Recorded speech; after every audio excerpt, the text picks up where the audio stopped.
Le voisinage de Cédric et Delphine Jubilard dans le village où ils ont vécu avant de s'installer à Cagnac-les-Mines fait un portrait peu reluisant de l'artisan et présumé coupable dans la disparition de sa femme.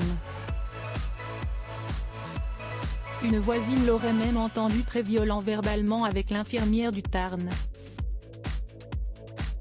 Dans quelques semaines, un triste anniversaire sera célébré, les 2 ans de la disparition de l'infirmière du Tarn, Delphine Jubilard. Depuis le 16 décembre 2020, elle n'a plus donné de signe de vie, laissant ses proches dans le plus grand désarroi, parmi lesquels ses 2 jeunes enfants, Louis et Elia. Son mari Cédric, avec qui elle était en procédure de divorce, est actuellement en détention provisoire pour homicide par conjoint. S'il nie les accusations contre lui, ses demandes de libération ont toutes été refusées. Une affaire qui a intéressé la journaliste du Point Valentine Arama, qui publie le livre Delphine Jubilard, une disparition, enquête au cœur d'un fait divers. Dans son ouvrage aux éditions du Rocher, elle revient sur l'histoire de ce couple maudit, afin de tenter de comprendre mieux ce dossier sans corps. La journaliste spécialiste justice s'est rendue à Arthès au nord-est d'Albi pour aller à la rencontre de celles et ceux qui ont connu le couple Jubilard.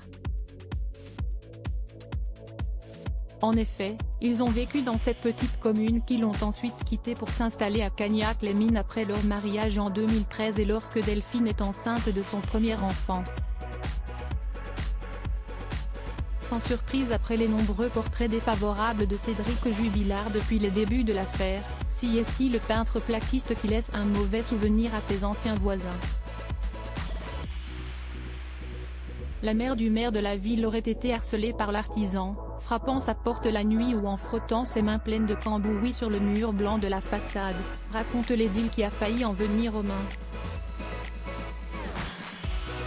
Une autre voisine fera état d'une dispute qui, au regard des événements de 2020, pose beaucoup de questions.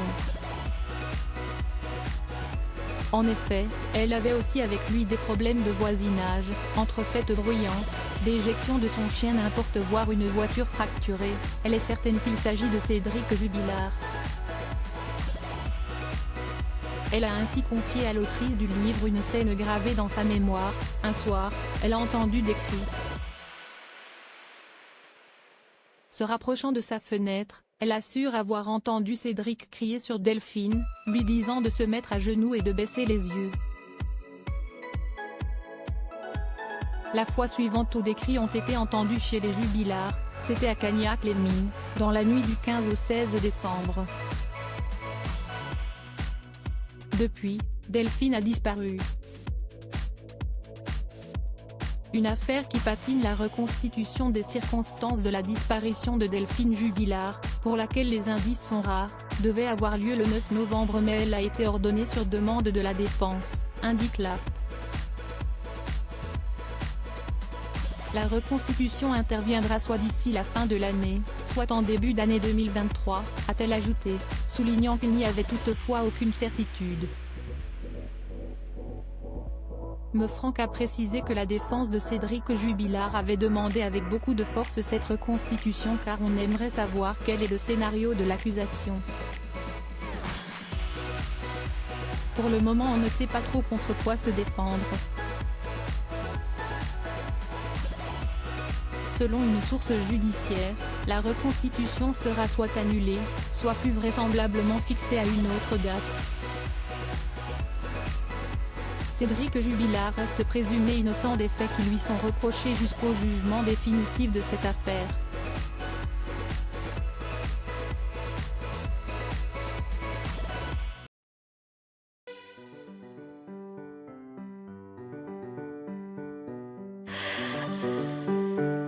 The man I love just had